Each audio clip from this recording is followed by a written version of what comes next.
How you doing, ladies and gentlemen, boys and girls of all ages? Today we're going to be doing second lord in the ninth house and what happens when second lord is in the ninth house in your horoscope. Okay? What is the second house? Second house represents your wealth, your family assets, your own assets, things that you value, things that you hoard. It represents your communication because it represents the throat area, things related to the this face area and the throat area in terms of health as well. And second house shows your family lineage, what kind of a lineage you came from. It's also represent art and culture because art and culture is really introduced to you through family. Okay, so second house represents a lot of things. And the planet that controls that sign in your horoscope, the time that you were born, if it's sitting in the ninth house, what's going on? Okay. Well, what is the ninth house? Ninth house represents a philosophy, higher learning, your teachers, gurus, religion, rituals, teachings of your father. It also shows long distance journey. Before they used to call it pilgrimage, like a religious pilgrimage. We can do that now too. Okay. But mainly it's now house of traveling abroad and then coming back. Maybe traveling for education and coming back. Okay, so that's what ninth house is. Ninth house is also known as the house of luck and fortune because it's the most important of the dharmic houses. Because the dharmic houses are first, fifth, and ninth. Okay, these are the Trikona houses. Ninth house is the most potent. So it becomes a house of luck and fortune, but really the luck and fortune that you find in knowledge. Okay. So when the second lord goes into the ninth house, first of all, in Vedic astrology, it causes a dhan yoga, meaning the combination of wealth. And the way it causes the combination for wealth is that one goes and travels to long distance or travels aboard and away from home to make money. And that's how they make their money. They make their money through attaining knowledge, through attaining higher wisdom. Okay? So that's what the first thing that represents. But when the second lord goes into the ninth house, what it shows is that you value, your sense of value of the second house, what you value in life, is really, higher learning. It's really philosophy, religion, it's other cultures. You love, what you value is when you travel and you meet people and you're interacting with them and your knowledge is increasing because you're learning about different culture. So what it shows is a very open-minded person. It shows somebody who just values, their gurus, who values their teachers, who values any kind of a religious or spiritual activities they get into. But one thing you got to realize with this placement is that second lord is now 8 places away from itself. So if you count from the second house, the ninth house is 8 places away. And 8 places away from any house is the death of that house. So what this really shows in a more so negative, not negative, more so of a, more of a gloomy perspective of this house is that a person may be transformed through their ninth house and may give up their family for things related to the ninth house. Meaning that they may go and travel for religious reasons, which means that they're letting go of their family value. They're letting go of what is known as their family, whether it's after marriage or before marriage. They want to let go of that responsibility. It's like the death of that responsibility. So these people are more involved in their studies. Like let's say if a PhD, I have seen this in my own personal life. Okay, people who are pursuing PhD are either in library or working under a mentor at a university, and they really do not have life. They hardly ever go out. They hardly ever have dinner with friends and family because they're researching. They're trying to go for their PhD. So what it does, it's killing their second house things. It's killing their enjoyment of the house, the art, the culture, interaction with the family. So that can happen. And also the planet that will come into the ninth house will also signify what is really happening. Okay. So let's say if sun rules your second house, goes into the ninth house. What this shows is that there is tremendous luck that a person is getting through their father. Father is a very imaginative and religious and philosophical person. More so, he's a spiritual and philosophical person, and through that you get your learning. Your father becomes your teacher. You start valuing your father. Your father becomes a spiritual guidance for your entire family. And your wealth will also come through father. Your father will teach you and instill like all these philosophical things in you that you will, perpetuate in future to make your earning. That you will go out in the world and you would use those philosophical ideas to make your earnings. You will feel really fortunate when you're in the presence of your own on your own father.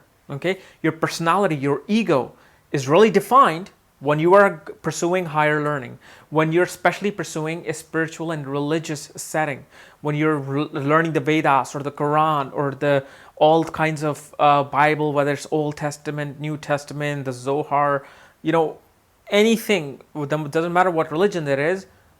Your personality is towards that religion. But since Sun is in the sign of Pisces, it really presents the peaceful and the more spiritual side of those things. If Moon rules your second house, Moon goes into the ninth house. It shows Moon is what? Moon is your mind. Moon is your thinking ability. Moon is your peace of mind. Moon is your emotions, your mother, your relationship with the mother. What this shows that your mother was a very scientific person, but at the same time, she was very much involved in things of spiritual activities, religious activities. Okay, your mother really instilled a lot of value in you. Your mother was a very scientific thinker. She made you think everything through the perspective of logic. Like, hey, is this working or is it not working? Okay, your sense of value, your sense of growth in your savings, really came through the teachings of your mother. Your mother was this divine source of knowledge in your life. However, obviously, your mind is always involved in ninth house things. And since now Moon is 8th from the second house, it shows that you may not feel peace of mind through family affairs, but you feel peace of mind through ninth house affairs, which is philosophy, religion, traveling. And that's where you feel like, okay, now I'm at peace of mind. But as soon as you go back to the second house things, you're bringing that 8th house and second house axis, and that's where you will just feel this pressure and burden upon you. Let's say Mars controls your second house. Mars goes into the ninth house. Mars is a natural malefic planet. Mars represents your fighting ability. It represents, your willpower, your strength, your energy, things that you would put your energy in, okay? And Mars is obviously a natural tamasic sign. It brings all kinds of, situations where you're dealing with competition and enemy and all kinds of conflicts. So what this represents is that one values their own philosophy. One values their own religious thinking and their own way of making philosophical decisions. Even though now the second lord value is in the ninth house, they still get into power struggle with their gurus. They feel that their father didn't really teach them anything. They feel this power struggle with their father.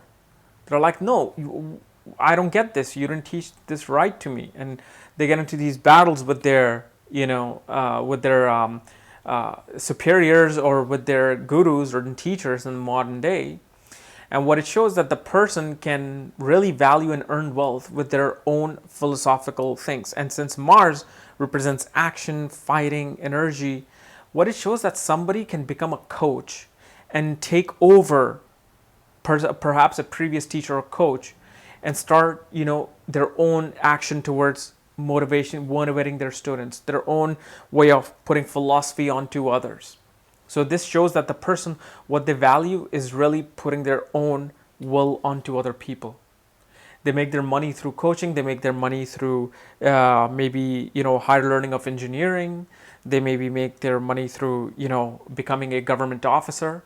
So, but what happens is because Mars is this really egoistic energy like the sun and it's heat and hot, there's just a lot of argumentation, not only with the teachers, but in home as well. Because Mars is now 8th from itself. It's 8th from the second house. And it shows that it just doesn't want to take those responsibility of home. And but here's the thing though, like with aspects in conjunction, especially if Jupiter aspects Mars in the ninth house, it will nullify Mars's negative energy. Mars will become this philosophical teacher with a lot of energy who will take responsibility as a guru of his own house and will take the responsibility of his ninth house interest. But his actions are always oriented towards nine things. The energy is going towards the ninth house things. So it can represent all sorts of avenue things. This person can be a engineer, a traveler, a sports coach, a coach of yoga, or coach of, like any kind of physical and spiritual activity combined. And these days you can call them, Pilates and what do you call those Chinese way of for Tai Chi. Okay, all of these things are represented by Mars. Let's say Mercury. Mercury goes into the ninth house as the second house lord. Mercury is what? Mercury is speech. Mercury is logic, analysis. Mercury is your nervous system, your intelligence, business, communication, speech, writing, education, all of these things. What this represents is that the person's ability to communicate is very philosophical. When they speak like a guider. They speak like a guidance. Their ability to, their business, their form of business happens with a lot of foreign lands. Like they'll go to foreign lands, they will travel to foreign lands for business. They become either professors or teachers, depending upon what sign of the Mercury is ruling the second house. They can become really good public speakers, especially religious and spiritual teachers. Spiritual speakers. When they speak, they just have this natural ability to sell you that higher learning that they're teaching you. Whether it is somebody teaching you about religion, philosophy, whether a mathematics subject or subject on any kind of educational subject, or simply if it's an snake oil salesman who's trying to sell you a dream, they'll be able to do that. You will be caught up in their thing because they are so good at their philosophical, learning. Very good salesman through that. And from the ninth house, Mercury looks at the third house of businesses. So Mercury uses that higher knowledge to create a business. Venus goes into the ninth house as a second house lord. It shows that Venus is your relationships, your love, your ability to form relationships, your pleasure, sense of pleasure. Where does it come from? And Venus is obviously the original second house lord. So it represents wealth and it represents luxury.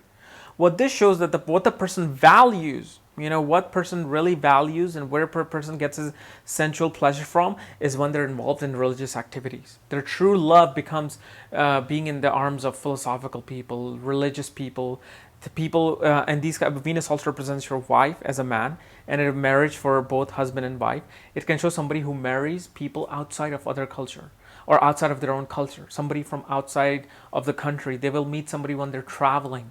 Okay, they will meet somebody who's very religious as a spouse, somebody who's very conservative as a spouse, because ninth house is a house of conservativeness, because it's a house of following certain procedures. It's a house of law, so it shows that somebody who will follow certain laws. And with Mars, I forgot to tell, it can make a lawyer as well, because ninth house is a house of law as well, and Mars represents a natural karka of lawyer. So Venus shows that somebody whose love, whose sensual pleasure comes in when they are either traveling and meeting people of other culture and doing artistic and creative things regarding other culture, or when they're involved in philosophical and religious discussions. Okay, their sense of value comes from that. It's a really good placement for Venus to even give wealth by doing a business of like female products and doing shipping and to the other countries and having involved in people from outside of your state or country. Let's say Jupiter rules your second house, and Jupiter goes into the ninth house. What happens then? Well, Jupiter here is obviously the original controller of the ninth house, and Jupiter represents your higher learning, philosophy, law. Okay, it's gurus, teachers. It's a significator of wealth in itself. Okay, so when Jupiter goes into the ninth house, it shows somebody who is determined to get a higher education. They're always involved in the strict religious activities. They feel that their value comes from when they attain and master the art of religion, when they master the art of philosophy. They make great preachers, great religious preachers, teachers of philosophy, teachers of, even nutritious teachers can be seen from, like, who teach you nutrition, how to eat properly, how to do this properly. Because again, Jupiter is procedure. Ninth house is procedure. And when, let's say, Scorpio Sun and Jupiter is exalted in the ninth house, can show the highest side of Jupiter. But here's the thing though, again, Jupiter is going 8th from itself. This person might either be forced or may leave their family life for a religious life, especially in Jupiter Mahadasha, or when they run the Charadasha of the ninth house where Jupiter is sitting. So this can really be a negative or positive thing. Not everything is a hunky-dory. Not everything is, just comes with a perfectly aligned life. Excel Jupiter, can provide death of the family, meaning that you give up your family for religious pursuits. Especially if Jupiter is weak in the Mansha, will show that you may have wrong sense of belief in your life, and you may think of it as a higher belief. Like somebody who, like these people from this Westboro Baptist Church who just want to kill gays and kill everybody who doesn't follow the scriptures. Most of the time, this is a great example of these people who have this exalted Jupiter in the ninth house and give this higher belief that it's the right one. Yet if Jupiter is weak in Namansha, it is really showing that they're pursuing the wrong kind of a philosophy in their life. And since Jupiter represents the law, these people can be your law teachers, law professors, somebody who's actually a lawyer or a judge. Okay, but that when it comes to Saturn. Okay, let's bring Saturn into the play. Let's say Saturn controlled your second house. Saturn goes into the ninth house. Saturn is what? Saturn is law and order. He's the judge of all the planets. So he represents automatically, he's a significator of being a judge. Saturn is a slow-moving planet, so everything happens with time and slowness. Saturn is also boundaries, meaning that you're limited with your resources. Saturn is your delay. Saturn is structure, organization, implementing, organizing things in your life. So Saturn represents a lot of realistic things. A lot of things where hard work is needed. Saturn is repetitive jobs, repetitive things. Saturn is old people. So when it becomes a house of your value, what you value, your wealth, what you attain, what this shows that the person will definitely attain their wealth slowly and will steadily grow in their wealth. However, Saturn will make them, Saturn is like this boundary. So they will be limited with the type of, again, their value is coming from the ninth house things. Their value is coming from higher learning, philosophy, being in religious and settings of gurus and traveling. But Saturn, what it does, it blocks things temporarily. It slows things down. Pretty much Saturn slows things down. That's why they feel they're blocked. They're never really blocked. They're just slowed down. So what happens is this person, ability to attain a higher education, if they value higher education and they want to attain it, will become slow and frustrating. They may not get their PhD in time. They may get a delay in their PhD, maybe by 4 or 5 years, 6 years. Their ability to learn philosophy and higher learning will be delayed, will be blocked for a while. They'll not be able to get an access to attain the higher learning, which will be their value. However, this brings very strictness into their life. Their father and the gurus that they run into are very strict teachers. They're not the teachers that will show you life through optimism. They see life through reality of this malicious nature of human behavior. They'll see the reality of what life is about. And their ability to travel and to go to different places will be delayed as well. So if they want to go to a board, they want to travel a lot, that'll be delayed till their 30s or so. They may travel, everybody travels, but it'll just be delayed. It won't be like somebody who has Jupiter in the ninth house and just travel to long distance. It'll be delayed. And what Saturn does is that Saturn also shows that there is a great value of law and order in your home. Meaning that because it shows that your teachings of father were strict, that means father was controlling the second house. And you were greatly benefited or greatly were instilled regarding values through your maternal uncles. So home was this very strict life that you experienced, and what it can show is that since this is eighth from itself, you may actually really leave your second house in pursuit of higher philosophy, because after a while you suddenly got access. Suddenly Saturn opened its door and said, here's a philosophy, here's all the learning that you wanted to do. And the person will be like, oh my God, now I'm stuck in this family thing. I don't want to do that. And you know, Saturn is a cold planet. So these people may become quite cold towards the family and say, that's it, I'm leaving. I'm going on my long journey. And they will be gone for a long time because Saturn is a slow moving planet. So that process of experiencing some things of the ninth house will be very long, prolonged. It won't be just quick like Moon or Mercury, like quick traveling, quick coming back, you know, quick communication. It'll be everything slow. First, there's a slowness, delay to access of the ninth house. When you get the access, then there's a slow delay between the ninth house and the second house things. Okay, so this is how you start to read things of planets in the second lord of the ninth house. All right, so guys, if you're new to my channel, subscribe below. And if you want to know where your second lord is placed and if it's a Saturn who's ruling your second house, for that, check out the links below. Check out my books, Astrology at the Speed of Light and Conjunctions at the Speed of Light.